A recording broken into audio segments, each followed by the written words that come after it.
sonó el timbre y nos vinimos a la escuela. Yo les dije que en la escuela había jóvenes. ¿Cómo les va? Bienvenidos. ¿Cómo están? Bien, muy bien, muchas gracias. ¿Cómo están ustedes? Muy bien, muy bien. Buenas tardes, ¿cómo andamos? Muy bien, muy bien. La verdad que estábamos hablando hoy sábado, les decía a Mariano y a Luis, vamos a la escuela de identidad porque están los jóvenes y están debatiendo, porque ustedes no paran, ¿no? No paran, digo, ¿de qué hablaban? ¿Qué estaban debatiendo? No, veníamos charlando un poquito sobre el resultado de las elecciones del domingo pasado. Por suerte, compartiendo entre nosotros y con un montón de compañeros que hay mucha avidez para charlar qué pasó, qué se viene y bueno, qué hacemos con todo lo que se viene diciendo. ¿Qué pasó? ¿Qué hablan? Nosotros nos interesa saber qué se hablan en los grupos de jóvenes. ¿Cómo lo ven? ¿Qué lectura hacen de lo que pasó? Y hay de todo.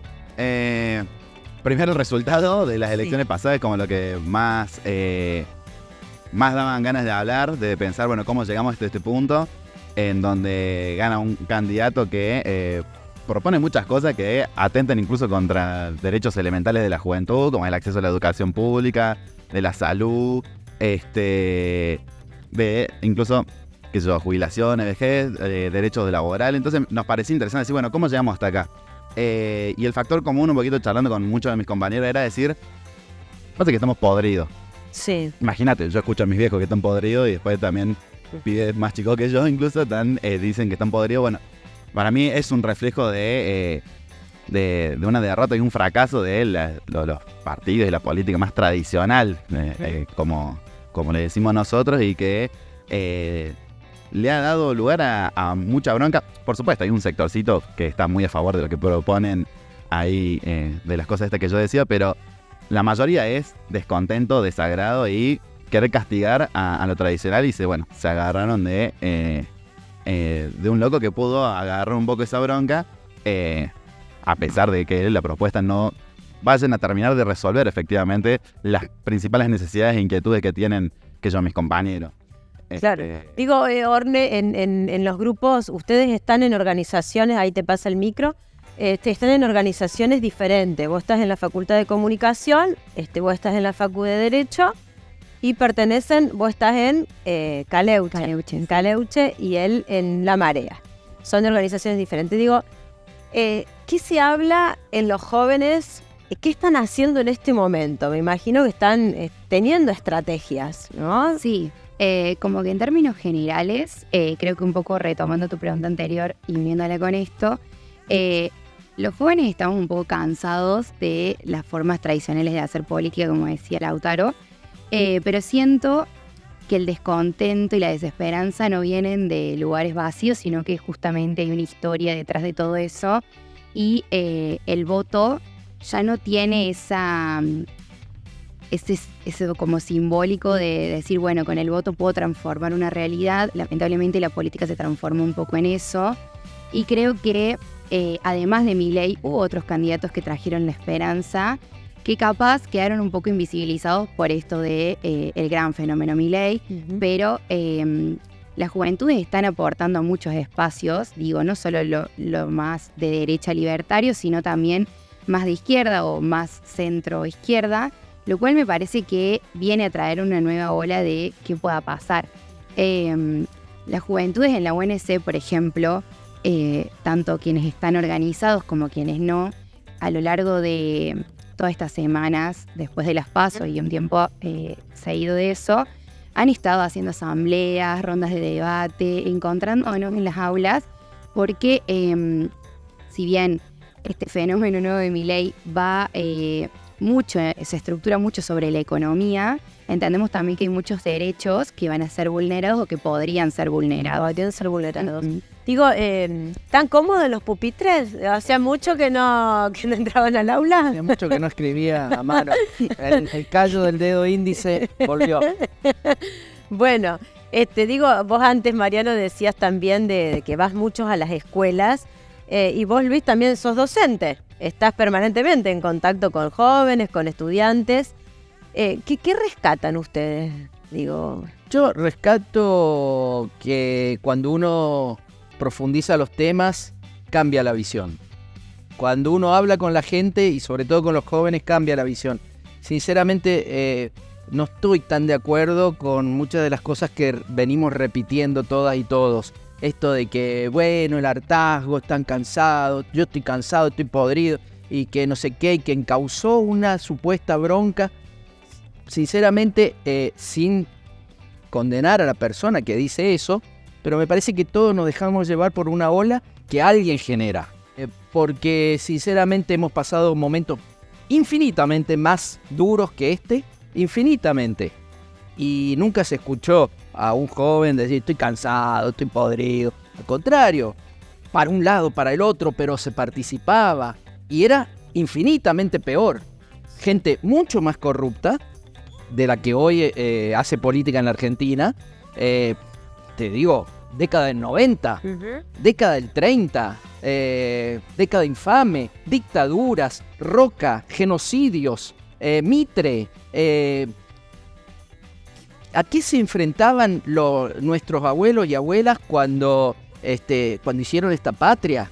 Era infinitamente más difícil, más cuesta arriba. ¿A qué se enfrentaron en la Semana Trágica, en la Forestal, en la Patagonia, en el bombardeo de Plaza de Mayo, en Trelew, en la dictadura de los 70? Me parece que decir estoy cansado, son todos lo mismo, es una porquería, es parte de una ola, ¿no es cierto? La experiencia que tengo, que cuando yo hablo con la gente, y de igual a igual, sí, ser el maestro Ciruela, hablar, no sé, che, pero ¿qué te parece? Pero mira esto, a ver, veamos la historia, situémonos en la cancha, dejemos de mirarnos el pupo, y pensemos en nuestros viejos y nuestras abuelas. La gente ya no está tan cansada y le dan ganas de luchar. Y es una cosa fundamental lo que dijo Ornella, el voto no le resuelve, eso tenemos que entender, el voto no resuelve nada, el voto es parte de una democracia que tendría que ser cada vez más participativa y menos delegativa, pero hay que exigir todos los días. Después es fácil decir estoy cansado, son todos iguales. ¿Qué hice yo? ¿Vos cómo lo ves, Luis? Creo que son épocas distintas, con tiempos distintos. Me parece que es muy difícil por ahí comparar con cómo era la organización y la militancia hace 140 años, 150 años. Creo que es bastante complejo, cambiaron mucho las formas. Hoy la militancia también pasó a ser mucho más virtual en algunos casos. Ya no es tanto poner el cuerpo como era en su momento, sino por ahí otro tipo de activismo. Sí, en eso creo que cambió la militancia de los jóvenes, pero insisto en el punto de que no se puede subestimar a los jóvenes. Creo que están muy informados, creo que están muy movilizados. Creo que hoy los jóvenes opinan de todos los temas. Y también llevaron a que, en general, no solamente la política, sino también lo comercial, las marcas se humanizan. Sí. Hoy todo el mundo tiende a humanizar y a hablar de los temas sociales. Y creo que eso tiene que ver con lo que generaron los jóvenes en nuestra sociedad. Con lo que decía un poco antes, ¿no? De cómo cambiaron las formas de comunicación y cómo han cambiado también, por supuesto, la forma de hacer política. ¿Cómo ven ustedes, digo, esto, los compañeros? Porque ustedes sí están organizados y generalmente se juntan a debatir, a hablar, a pensar. Pero pienso en los jóvenes que los rodean. Digo, ¿cómo ha influido un poco la tecnología en esto? Y bueno, yo creo que la tecnología es algo que nos sirve, en sí las redes sociales, si hablamos de tecnología, o sea, son un factor que sirve para militar, para difundir, para expresarse incluso, pero yo creo que la problemática se centra en que para qué usamos las redes principalmente, Sí. y el protagonismo de los jóvenes, ¿dónde está? O sea, si nosotros tenemos muchas cosas para decir, muchos espacios que ocupar, y que creo que estamos cansados de que siempre los estén ocupando los mismos, entonces un poco las redes se vuelven ese nicho de decir, bueno, este es nuestro único lugar de poder expresar, decir y hacer, cuando no debería ser así. Obvio que quienes estamos organizados y quienes a veces no, pero de manera autónoma se acercan a los lugares a marchar o lo que sea, digo, a ir a una asamblea o una reunión, pero me parece que ese es el eje, ¿no? Pensar que a las juventudes no se nos da la voz ni el lugar necesario. Digo, alquilamos, nos llevamos a fin de mes, trabajamos y estudiamos, algunos tenemos hasta 2 trabajos, entonces es como la realidad que vivimos, la vivimos todos y no se tiene en cuenta lo que nosotros pensamos tampoco como en esta realidad más política, social. Tal cual. Lauti, ¿vos compartís? Sí, tiendo a coincidir en algunas cosas. Yo creo que hay que hacer un balance de un poquito. Tengo algunas diferencias con lo que iba planteando ahí Mariano en esto de decir, bueno, hay que hacer un balance también de a qué te llama la acción, qué te llama la organización y qué te llama a la bronca y el desencanto. Porque yo creo que hubo muchos años en donde hubo un cierto horizonte para la juventud que quería cambiar de fondo el país, construir una sociedad donde efectivamente haya igualdad, donde haya igualdad de oportunidades, participación, y en donde detrás de muchos buenos discursos quedaron políticas vacías o leyes que quedaron en el papel, y que hoy un poco esa desilusión yo la noto en compañeros más grandes y la noto con menor fuerza en compañeros más chicos, de decir, ¿qué se puede hacer si no es esto del botón rojo, digamos, que decía más temprano, de volar todo por los aires? Entonces yo sí creo que necesitamos recuperar en la participación política de la juventud una herramienta que sea de verdad transformadora de la sociedad. Esto que se decía de que el voto no cambia sustancialmente las cosas. Yo coincido de ese aspecto. Por eso, incluso, me parece importante que cuando discutimos la participación joven, no es solo informate y votar, no es solo consultar y votar, sino tenemos que luchar por todas las libertades que nos corresponden a la juventud. Porque nosotros queremos libertades, que en cada colegio pueda haber un centro de estudiantes para que se pueda discutir sobre la realidad del colegio. Queremos participación real, por ejemplo, en pensar nuestros planes de estudios. Queremos participación en el control de, los horarios cursados, los exámenes, el gobierno de la universidad, de las escuelas. Y me parece importantísimo darle espacio a esos planteos que tenemos. Bueno, tocó el timbre, nos tenemos que ir al recreo, pero les pregunto cortito a todos, como una mirada. Estamos escuchando mucho en este tiempo jóvenes que ven como única salida Ezeiza, ¿no? Me tengo que ir. ¿Qué les dicen? ¿Qué piensan sobre esto? Estamos en un país que tiene de todo, que es hermoso y fantástico, y que tenemos muchísimo para recuperar, y que justamente, en tono con lo que decía antes, agarremos los jóvenes la política para nosotros, hagamos política en defensa propia y además propositivamente para construir el país que queremos hacerlo. Está al alcance de la mano, solo queda organizarse, irse de los espacios, animarse a discutir y debatir, y no pensar que la política solo la hacen algunos especialistas o unos pocos, sino que la juventud lo puede recuperar para hacerse dueña de nuestros propios destinos. Desde ese lugar yo creo que es posible organizándose. Yo voy a ser cortita. Para mí no son todos y todas los que piensan en Ezeiza, porque la realidad argentina nos demuestra que hay quienes no vamos a salir del país, quienes nos vamos a quedar acá viviendo la crisis que venga, o que no, ojalá que no.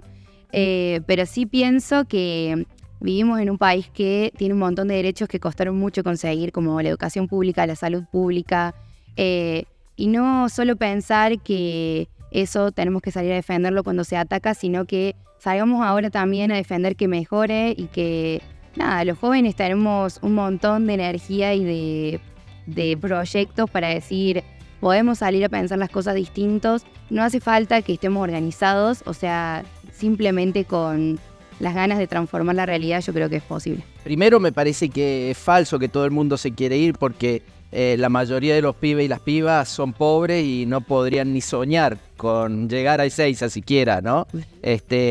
Ahora, al pibe o piba de clase media que puede llegar a pensar en irse, le digo que no se vaya, porque va a sufrir mucho, porque afuera no va a tener ni por asomo la vida que tiene acá siendo clase media, por más mal que estemos aquí y por más crisis que haya aquí. Y además sería injusto, porque esa persona ha recibido mucho del Estado argentino y de esos otros pibes que jamás podrían llegar ni siquiera al Ezeiza, ¿no? Entonces, desde educación, salud y un montón de cosas, por más mal que estemos, Argentina te da cosas que el mundo no da. Entonces, es injusto tenerlo y después volcarlo en otra sociedad. Luis. Comparto un poco el criterio de Mariano de que por ahí se idealizan ciertas opciones exteriores. Y se viralizan y se Pero anda todo el tiempo. Sí, debo decir que yo soy un joven más, digamos, ¿no? Y tengo que decir que hoy en día, hace 15 años no entendía la juventud que se iba.